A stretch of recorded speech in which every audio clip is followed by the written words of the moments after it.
Hey guys, welcome to my channel and welcome to the first ever Brown Girl in Beijing episode on the podcast, vlog, whatever. This has been 2.5 years in the making, mostly because I'm very lazy, but I have heard your cries, especially shout out to Kantisha and Pop Stop 242. We're here, this today, right here, right now. So episode 1 is on dating in Beijing. Stay tuned.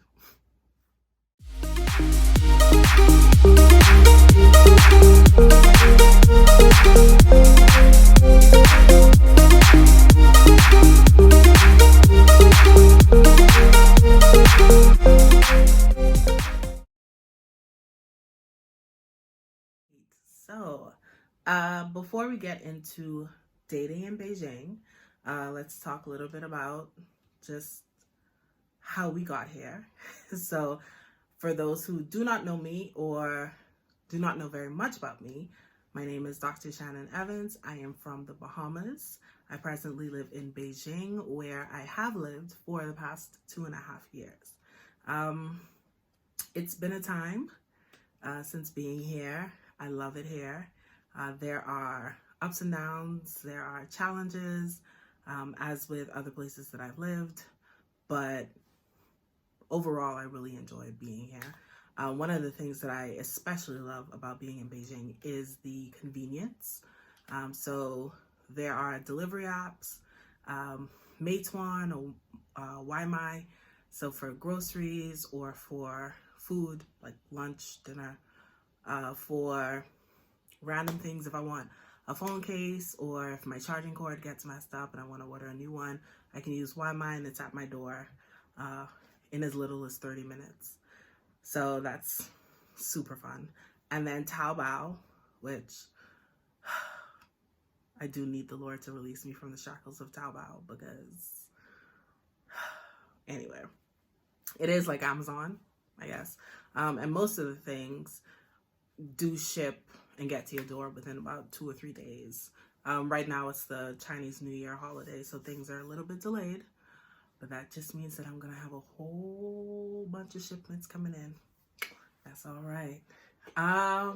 So yeah, got here, worked for Disney English, and then the company closed down last summer in the middle of a pandemic, and I was fortunate enough to land another teaching job with a school here, so that's been good. And I'm actually on break right now because it is a school and not a training center that Disney was.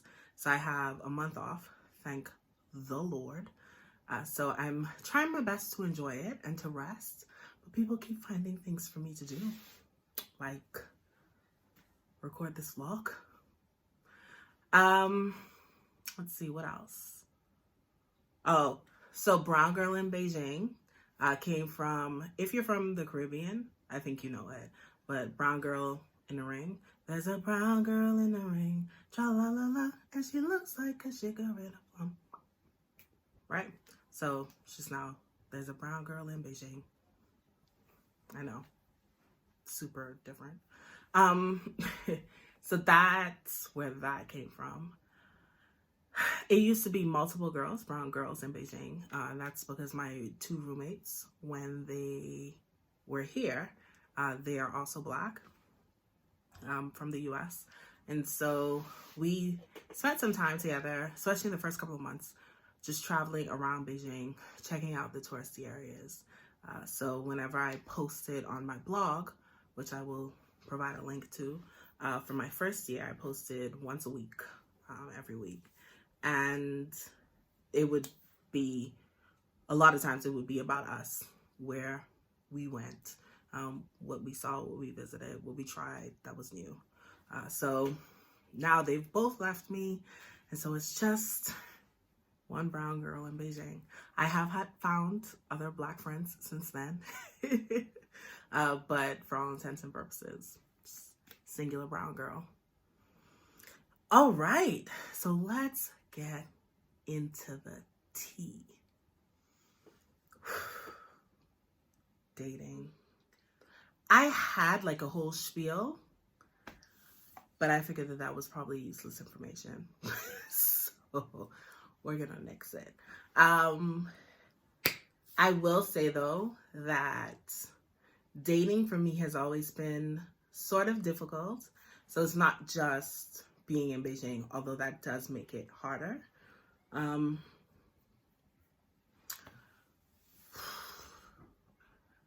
My first boyfriend happened when I was like 18 or 19.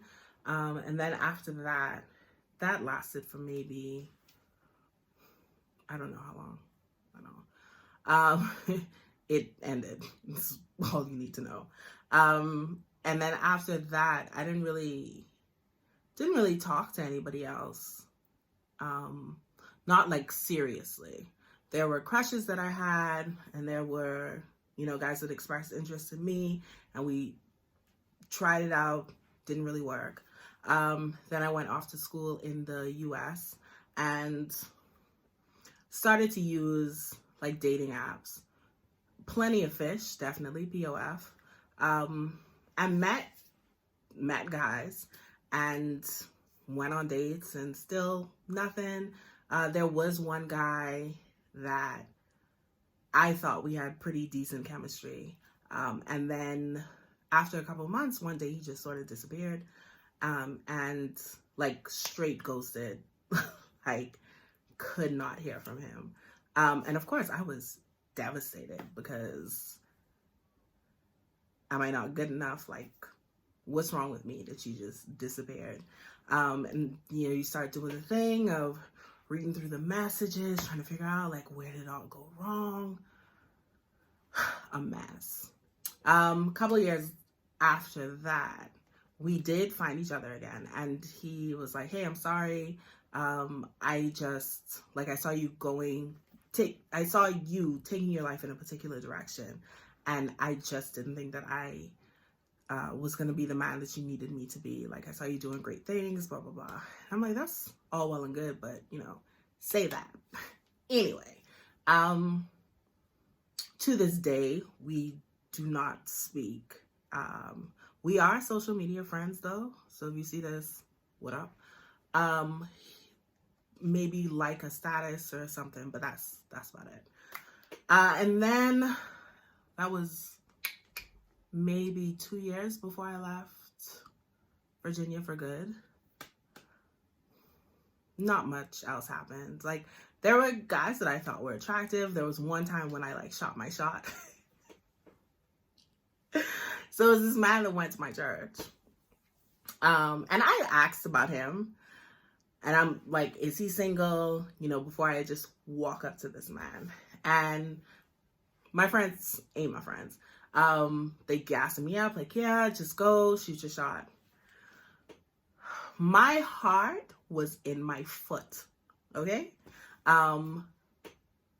Pulled him aside as we were like leaving church, saw him, pulled him aside, and I'm like, hey, I just want to let you know that I think that you're attractive, and if you're single, if ever something could happen, like, just let me know.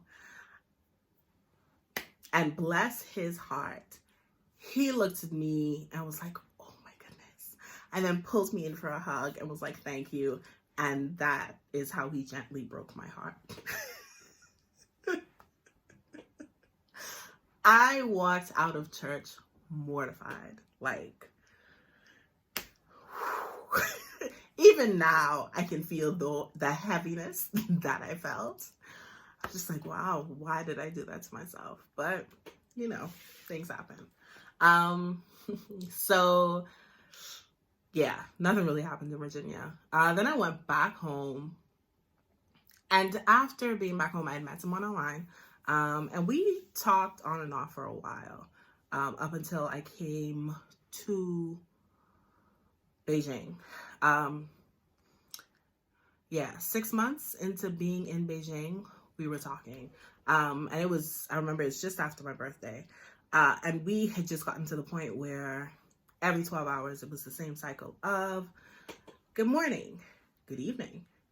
How are you? I'm fine. How are you? I'm well. How was your day? It was fine. How did you sleep? I slept well. And then in 12 hours, you do that again. And for those who know me, or for those who don't know me, I'm an introvert.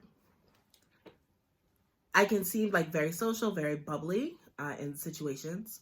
And that's because I know that I have to be. But once I know that I don't have to be, I just sort of devolve back to my like. And a part of that is that my energy gets strained very quickly when I'm having just surface level conversations. Because in my mind, these conversations don't need to happen. And that's where I feel like we were getting, or I felt like we were getting. So at one point I was just like, wow, I need you to talk to me. And he's like, I don't know what to say. I'm like, well, you have to figure something out, because we did not figure anything out. And we tried, but it wasn't happening. The distance made it a lot more difficult. It wasn't happening. So we ended that. And then after that, it was Chinese New Year, 2019. So this is where it gets juicy. We're now in Beijing, Chinese New Year, 2019. My friend came from the US to visit. And then one of my roommates, her two cousins, came to visit. The other roommate went on a trip. So it's 5 of us. Yeah, I can do math, guys. So 5 of us, we decide we're going to go out, night on the town. There was a guy that I had met or matched with on Tinder, I think. So at this point now, I'm using both Tinder and Bumble. Or maybe I hadn't started using Bumble yet. Not important. So, because I don't go anywhere. I went to work and church, and that's it. Met this guy, and it was cool. Like, we're talking. He was a basketball coach, I think. Came over here to teach, and so it's like pretty good vibes. And then one night he called me with this like sultry voice. I'm like, what is going on? And again, for those of you who don't know me, I'm very sarcastic. So I just, don't like play games with me. And I'm like, what's happening right now? And he said something about wishing that he could be cuddling with someone. Maybe he texted that to me, and I was like, oh, you could order a body pillow on Taobao. Help yourself out. And that's when he called. And he's like, you said I could order a body pillow? This is exactly how he sounded, guys. And I'm like, yes. What color do you want? And then he said, whatever color my skin tone was, or something like that. I'm like, all right. I'm going to hang up now. Because you're doing a lot. And so I did hang up, and he texted back like, wow, that's crazy. What's the problem? I said, you're taking this in a direction that I'm not trying to go to. And also, we've known each other for 2.7 seconds. So he's like, wow, you just jump into conclusions. You're just making assumptions. I'm like, okay, cool. So the next day was, I think, when my friends and I decided to go out and having a good time. And so they were like, text him, tell him to come out because we planned to go to this like dance club. Text him, tell him to come out. Okay, did. So we go out and it's getting late and we're trying to go home because we're flying out to Shanghai. Like, it was basically the next morning anyway. So we're flying out to Shanghai in a couple of hours. And we're leaving, that's when he shows up. Or we're getting ready to leave, and that's when he shows up. And so, like, he comes over, he hugs me, he's like, hey. And then he whispers something in my ear that made me realize I wasn't jumping to conclusions, basically. So I'm like, yeah, I'll see you later. You be blessed. Tried to leave. We could not leave because it's Chinese New Year, so everybody is trying to get a car. And it was too late for the public transportation system. They had stopped running. So we were basically just stuck at Mix until we could get a car or until Subway opened up, which was still not for, I think, about 2 or 3 hours. So we go back down and just sitting on the dance floor, because at this point I'm tired. I need to go home. I need to pack. Got a flight leaving at like 8 o'clock in the morning. And this guy walked past. So when he walked past, like the dance floor was so crowded, and we were sitting on the stage, we had to sort of lean back so that he could pass. So then he came back and said thank you, and then asked me my name. So I told him, he told me his, let's call him Cam, and said, or asked if I wanted to dance. So I'm like, all right, well, we're here now. So we danced. It was nice. It was cool. And he just basically stood with me the whole night. So my friends joked that like I had a date at the club. So when it was time to leave, he walked me out, and gave me his, like, we exchanged WeChat information, walked me out. Bye, whatever. So we talked, and we came to a general understanding of what each of us were looking for. And it was cool. We went out on dates. There was one point where I had to go to the doctor, like I had to get some kind of test done, and he woke up early and went with me. Like he met me at a Subway stop, walked with me, had breakfast with me afterwards. And it was really nice. Like he was a nice guy. And then he's from an African country, and he said that he needed to go back for his cousin's wedding. He had been talking about it for a couple of weeks. So I'm like, all right, cool. I'm like, look, when you get back, you need to send messages. You need to do video calls. Like, don't just disappear or else I'm going to forget that you exist. He's like, yes, I know. Don't try to meet nobody new, blah, blah, blah. So he left. And for maybe a week and a half, 2 weeks, like, I got fairly consistent messages, video calls, whatever. And then I remember it was Mother's Day. That was the last exchange that we had. And he was supposed to have come back to China the next week. Did not hear from him. So at this point, I actually have to assume that he's dead. So, R.I.P. But after that, I was just like, all right. If y'all just want me to wild out, like, just say that. I didn't, but still. So like I tried to meet new people and, you know, to go out on dates. And I don't think that there's anyone aside from Cam that I have been on multiple dates with. Like, it's always just stopped in one for whatever reason. And it's not even, like, there aren't even times when the date was that bad. Just no chemistry, I guess. Like, nice enough, but there's nothing there. So, like, there was one guy that I went out with. He's from Germany. I was self-conscious the entire night because I had just had surgery. So I was still, like, wearing bandages. It was, like, summer. It was August. It was hot. And it was just, I just felt gross. But I didn't want to cancel the date. So I just went with it. And it was nice. We went to a barbecue spot.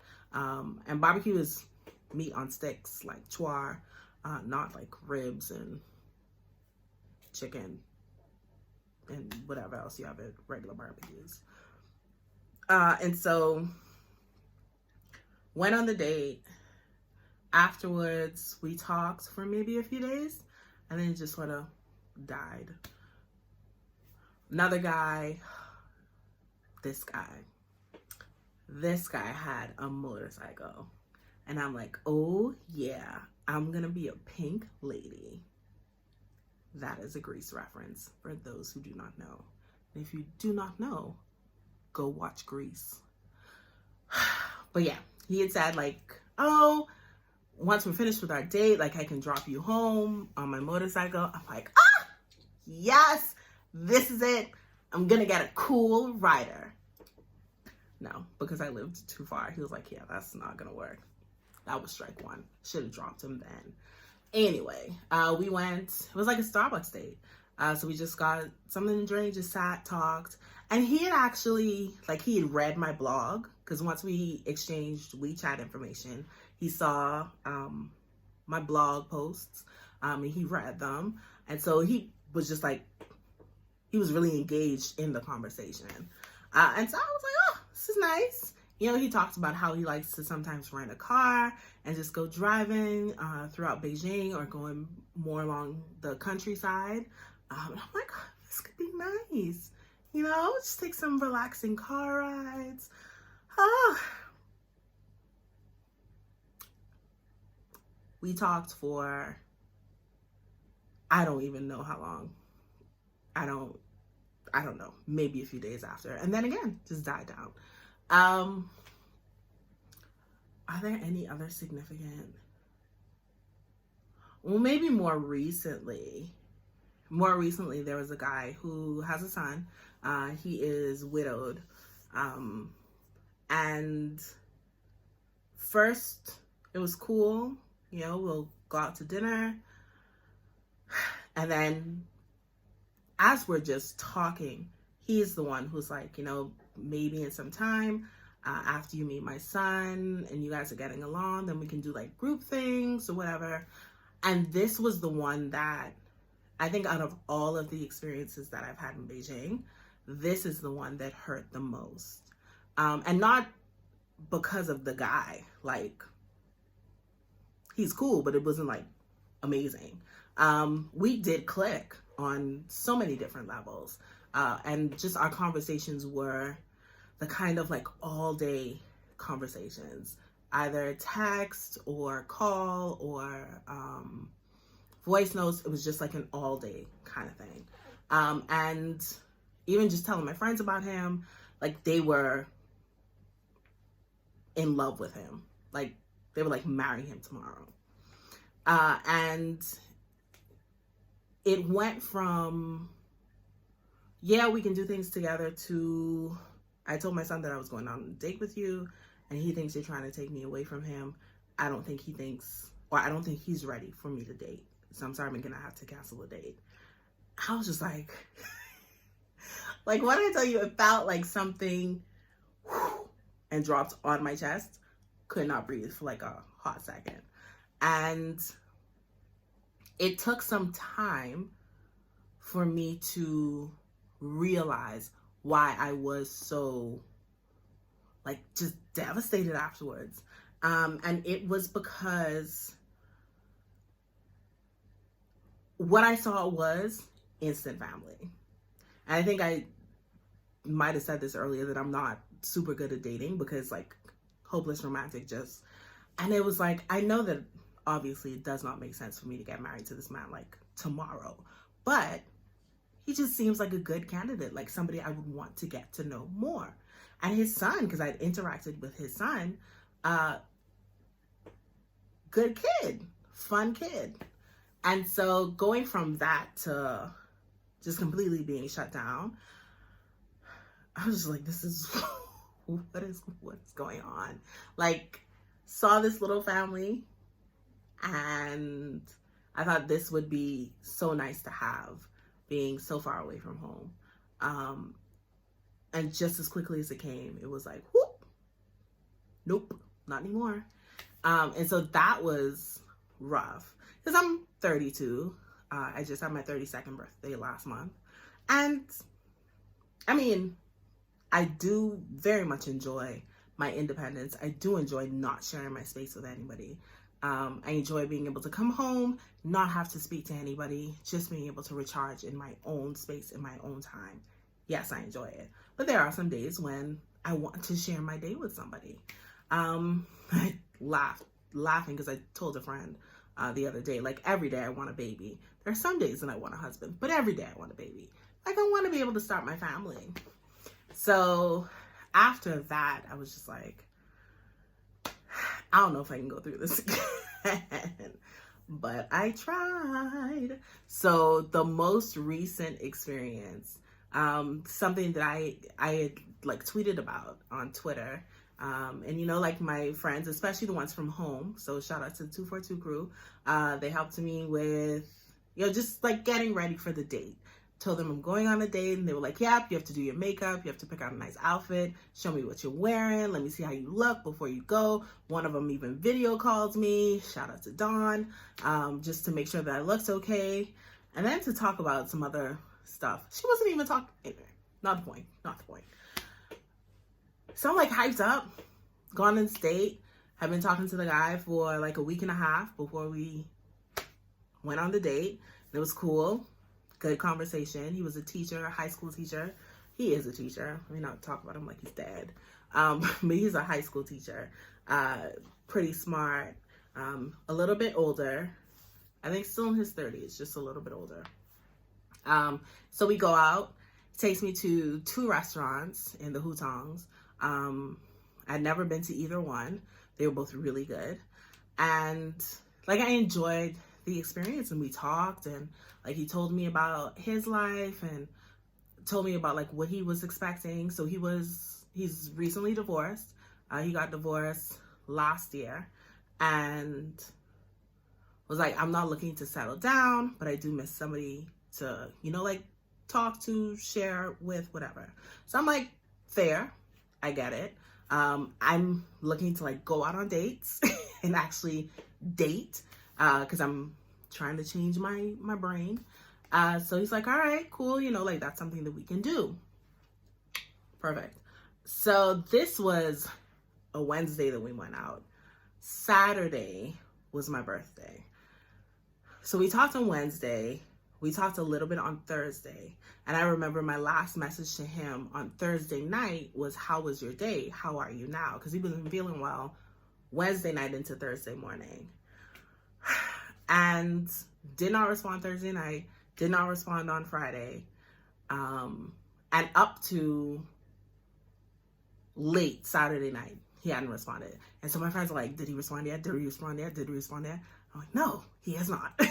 I'm literally at my birthday party. And so I was on, because we had karaoke at my birthday party. I'm on the stage, I don't know, maybe looking for a song, and I see I have messages, and it's from him. He's apologizing. He's like, I didn't mean to ignore you. I was going through this thing happened, then I did this thing, so I'm sorry. So I'm like, I'm not gonna respond to this right now because I'm at my birthday party, going to wait. So I waited until I got home. I was like, hey, okay, just got home from my birthday party. You do what you need to do, and if I can help, let me know.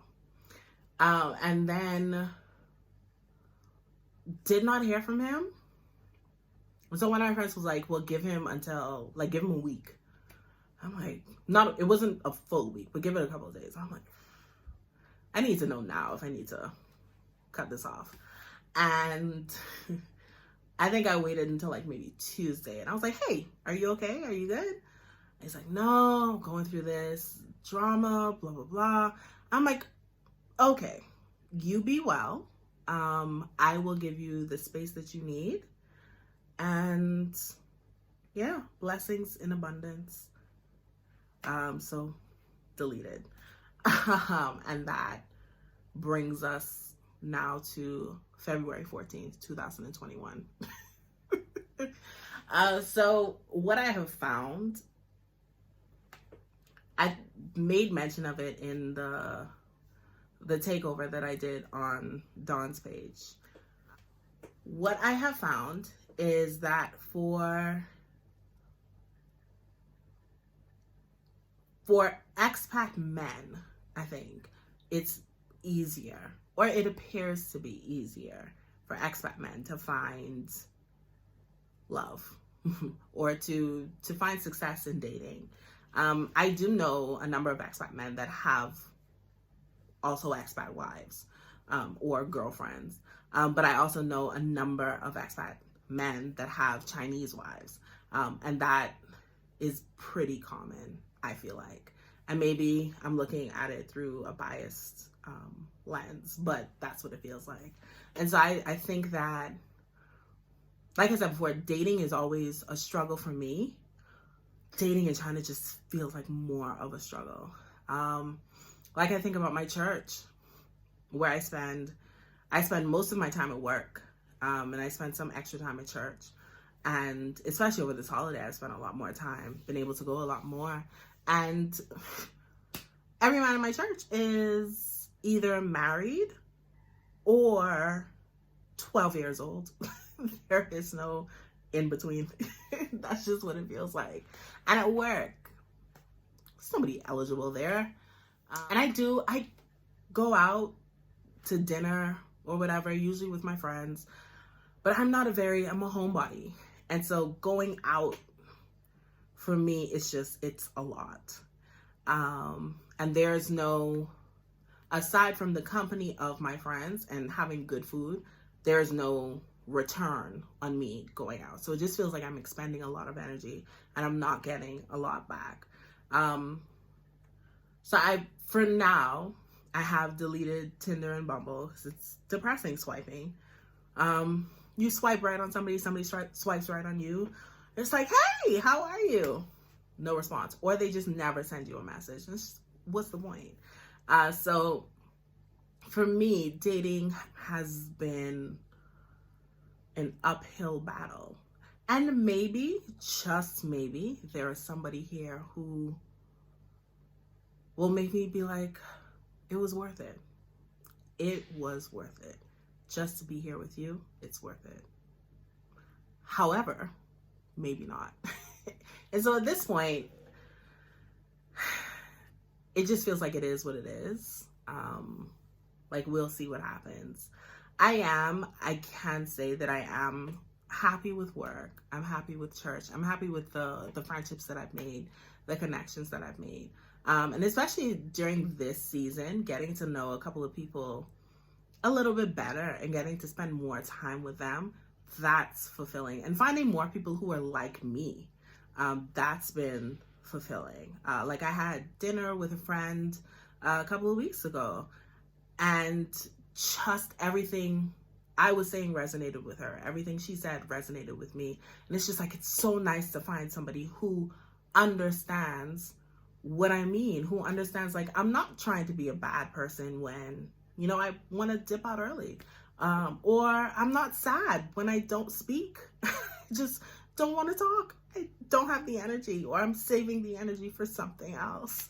Or like, you don't have to ask me, are you okay, every 3.5 seconds, because I am okay. I just don't want to speak. And it's fine. Or at least for me, it's fine. And so like, that's been nice. Just having that reassurance from somebody else. So dating in Beijing, we are still looking for my Beijing bae.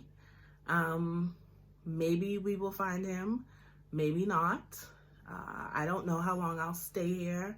I don't know what the future holds for me, but I know who holds my future. Hallelujah. So I don't know, keep riding with me, keep rocking with me. Let's see where life takes me. If you have made it to the end of this, thank you for sticking with me and my journey. If you have any questions, if you want to know more about something, feel free to let me know. You can post in the comments. You can send me messages on Instagram or on Twitter, and you can see how to follow me. What else?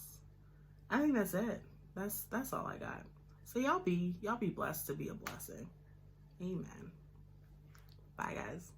A brown girl in Beijing, tra-la-la-la, and she looks like the sugar in a plum. Yeah, she looks like the sugar in